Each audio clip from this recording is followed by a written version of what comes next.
Hello everyone, welcome to what I am sure is going to be a controversial and heated shmup topic video, but it is a subject that I think is very important to discuss, maybe the most important subject to discuss right now, which is the question of, are shmups a dead genre? And as you can tell by the title and thumbnail of this video, I believe that yes, by my criteria, shmups are currently a dead genre. However, when I say that, I don't say that to be pessimistic. I don't say that to try and dismiss the genre or make it into, oh, let's just quit and play Counter-Strike or something like that. I say that because I think it is very important to be objective with the situation at hand, in that if we're going to make any changes, if we're going to make any improvements, the first stage of change in behavior is being aware of the situation. In fact, there are 6 stages of changing behavior, and the first stage is called pre-contemplation. And pre-contemplation is simply acknowledging that there is a problem, and that is where we are currently as a shmup scene. It kind of reminds me a little bit of like if someone's trying to address an alcohol problem or asking themselves if they're an alcoholic. Some people's criteria would be, well, if you drink more than once in a day, you're an alcoholic. And other people's criteria would be, well, as long as you don't die from liver failure, you're not an alcoholic, right? And I think that's kind of how it is with shmups, where certain people, and I've seen this brought up in threads and Discord channels and all that sort of thing, some people will say, well, as long as one person on Earth is playing Dodonpachi or playing some shmup, the genre isn't dead. Then there's other people who say, well, if it's not as popular as speedrunning, if we don't have AGDQ-sized events, then it's dead. I think the true answer is a little bit more in the middle there, where you don't want the genre to be so irrelevant that no one even knows about it before you declare it dead, but you also don't need to aim at being the hottest new trend either. I always kind of look at it like, can we be sort of like a niche RPG-sized fan base or something like that, you know?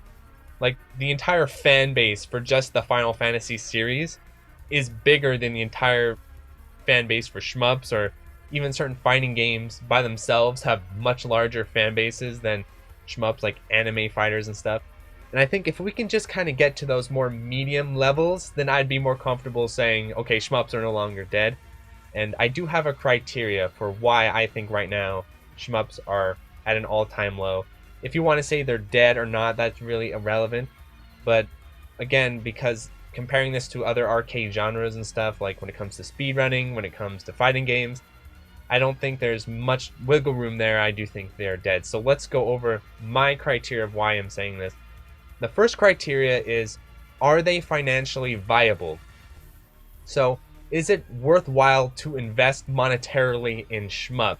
When I say that, I don't mean from a collecting perspective of, do you buy Sapphire or not? I mean, as far as being a shmup developer, a shmup player, like if you're going to be a streamer, or if you're going to be a content maker like myself, like a YouTuber, and you want to be financially successful, are shmups a good place to do this? And I think it's pretty obvious on all accounts, whether you're making indie games, whether you're making YouTube videos, whether you're streaming. No, shmups are not a financially viable genre. Even the most prominent shmup developer right now, the M2 Shot Triggers team, I think you can consider them that. Even in their interview with My Life in Gaming, they're basically saying, yeah, this is purely passion project. And I've always kind of suspected that at best the Shot Triggers ports are breaking even, and probably more likely that these guys are working after hours and they're kind of donating their time to create these games, and that on paper they probably are working on a loss. But maybe that gives them to some tax cuts or something like that. I have no idea, but yeah, I think it's really hard to argue otherwise. And I have talked to indie developers as well about this, and yes, it's rough times monetarily for the genre. I think that's pretty indisputable. Number 2, do shmups hold social credit? This is a little bit harder to describe, but I'm going to try my best here. So social credit is something like, if you are successful within the realm of shmupping, whether you're successful in our community, you're successful in the games, you're successful creating content about them, does that translate to future opportunities in other avenues in life, or other avenues in gaming, even at the least, right? For instance, let's say I am approaching Mike Matei, or I'm approaching DF Retro. This has all happened. And I said, hey, I have a channel dedicated to shmups and this and that, yada yada. Are you interested in whatever, like being on the channel or whatever? They, looking at my view count, looking at my subscriber count, which I think is just very typical of shmup content makers. It's just kind of the way it is. We're in the poverty levels when it comes to that stuff. That isn't going to get me anywhere. And then, so is there like a social credit where they're like, oh, okay, well, this dude's good at shmups though. Like, for instance, if I was one of the best fighting game players in the world or a really prominent speedrunner and I had similar numbers, but they knew, oh, okay, he's this great speedrunner or stuff. That's what I'm saying is there's just not a lot of social credit to being a great shmup player or content creator or whatever it is. Shmups do not have a prestige that carries you around.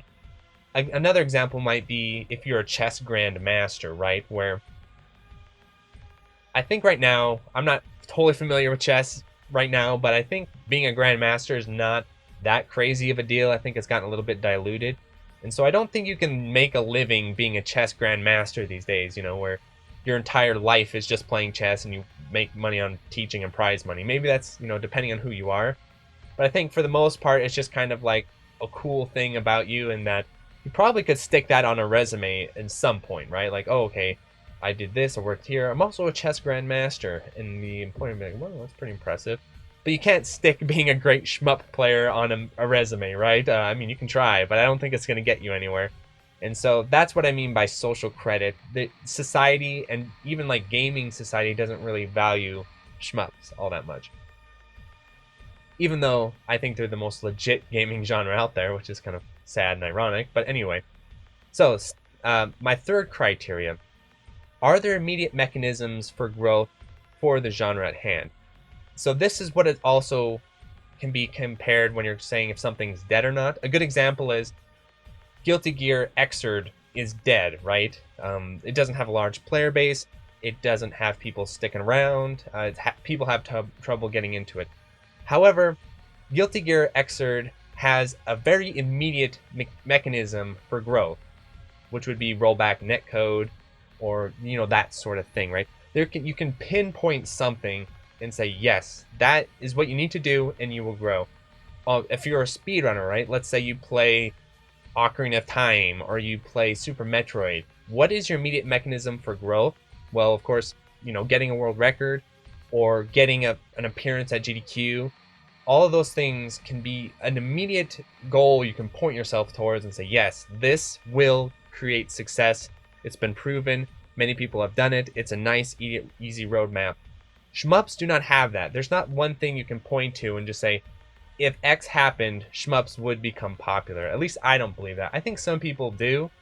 I don't. I don't think there's one singular event that could occur that could just bring shmups into popularity. I think there needs to be a good amount of things, and I'll talk about that at the end.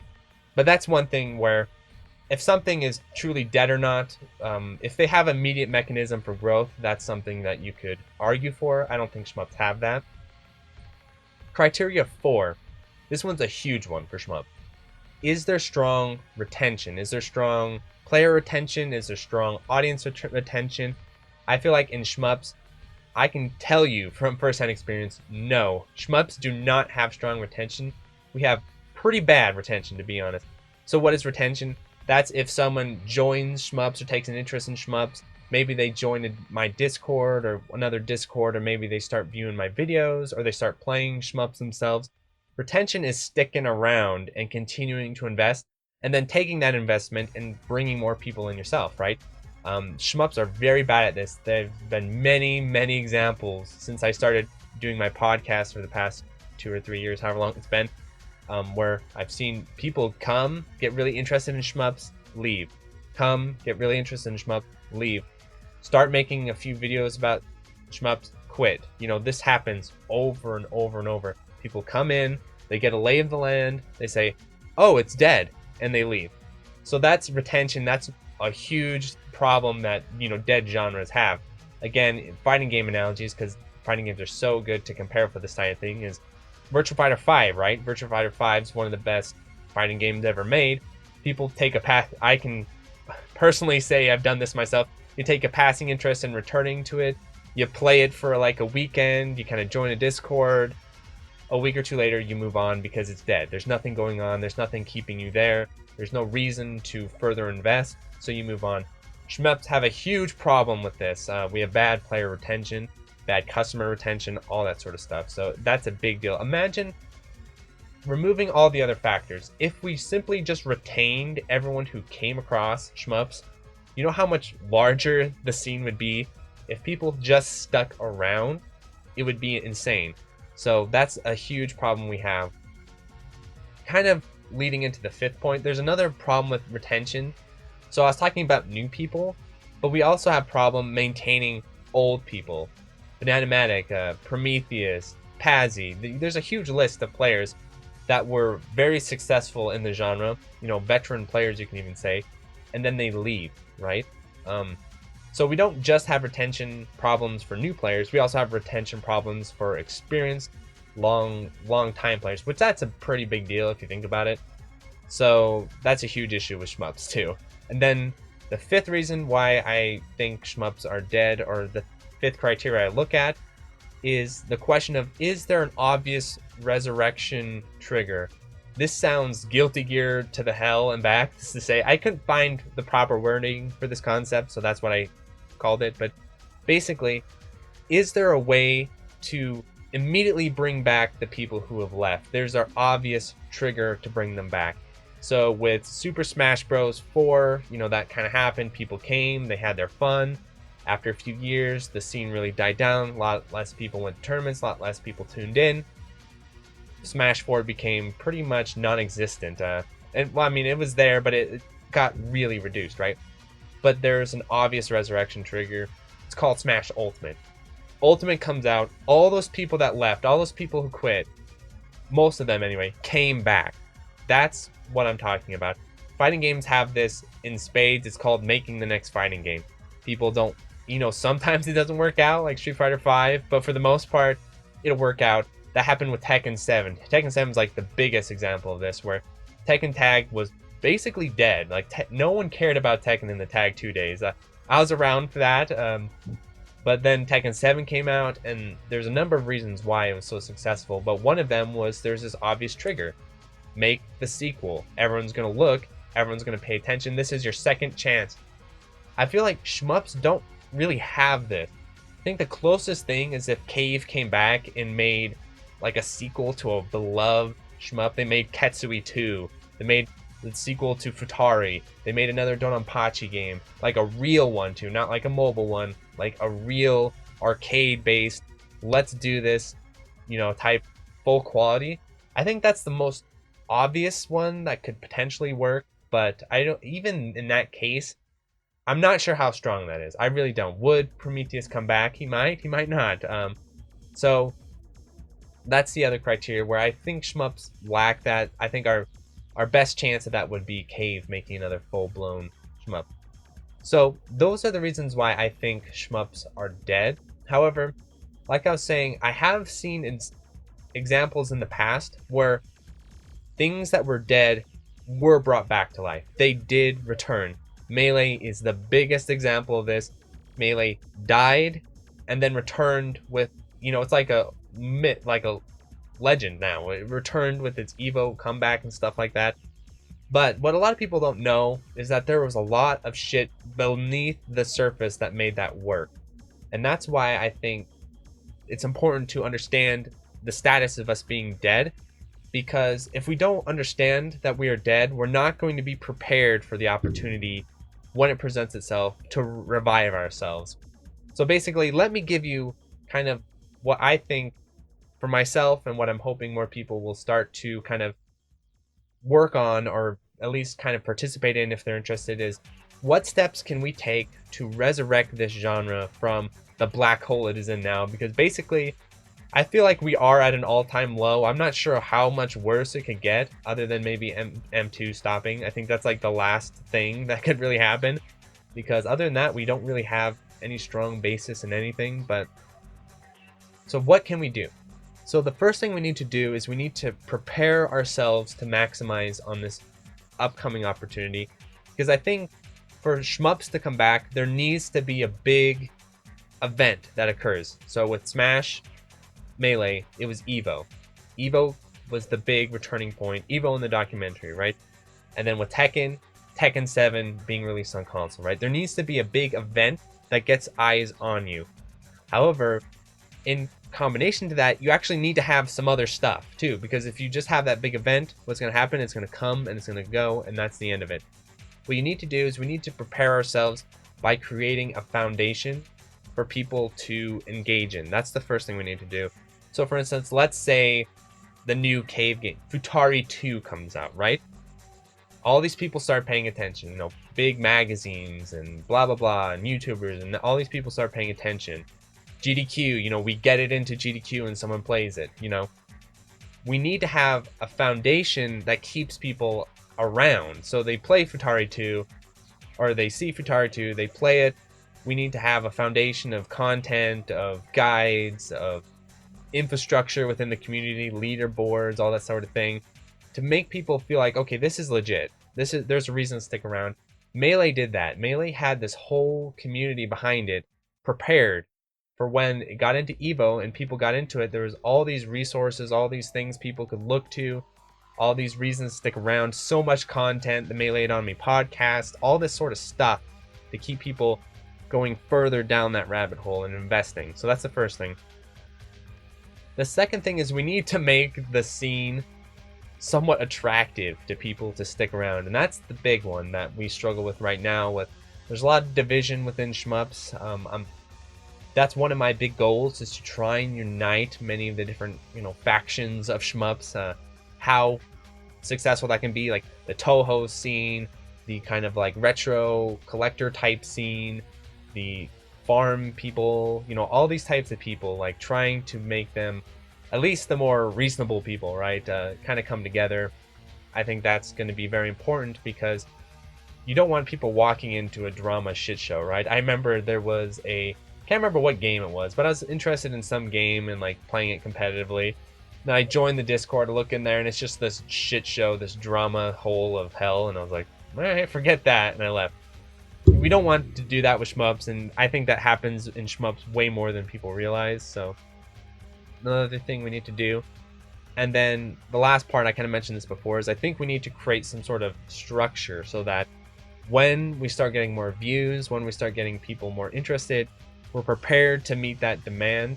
Another thing too is marketing, and keep an eye out, because I'm going to do a podcast episode with UBO, and we're going to be talking all about this, like being prepared to get the word out there, updating the ways we've been doing it, because UBO has definitely been talking to me and showing me all these different ideas he has. And it makes me realize that a lot of people saying that shmups are dead, but they're not thinking of solutions. It's kind of like people in a nursing home that are like, well, people don't go to stores anymore, and people don't spend money on stuff, and they don't realize that like Amazon exists. And I think that's how shmups are right now. Like, our methods for attracting people in the past have been like door-to-door style, old school stuff that's just not going to hold up in 2020 and moving forward. We need to start using the more updated versions of that sort of thing. So yeah, keep an eye out for that podcast episode. And this has been my thoughts on Are Shmups Dead? This is what I've been thinking about for quite a long time. Again, what your definition of being dead is or not is really fine. This is just how I view it. And even if you think shmups aren't dead, I think you can pretty obviously recognize that we got a long way to go if we want to bring this genre forward. And there are people, of course, who don't want the genre to grow. They prefer it to be niche and, trendy or whatever it is. I personally am not one of those people. I want to see this genre flourish, because it bothers me deeply to see all these other genres think that they're like, I don't know, the end-all be-all, and shmups get, passed over as just a novelty. Personally, it bothers me a lot, right? So I would love to see shmups get their due, these games to get the recognition they deserve. Like, you never see Dononpachi or DOJ on greatest games of all time lists and all that sort of thing, but I strongly believe they deserve to be there along with many other shmups. And I do think this is the best gaming genre too. So yeah, I have a lot of strong feelings about this genre, so I want to see it grow and flourish. So thanks so much for tuning in, and let me end by thanking my patrons. So thank you to Dingo, Handicap, Anthony A, Ben Wynn, Corio, Eric H, Full Set, Retro Shmupper, Hausu, Kiwi, JB, RPG, Joe Angelo, Game Boy Guru, K, Malays, Mark Toms, Martin Worrell, Maz, Meher Kalendrian, Queen Charlene, Nathaniel Davis, and Electron, Okla Kugels, Ram Q, Raul, Smacky Factor, Sugumo, Plasmo, and Utakaya. Thanks for watching.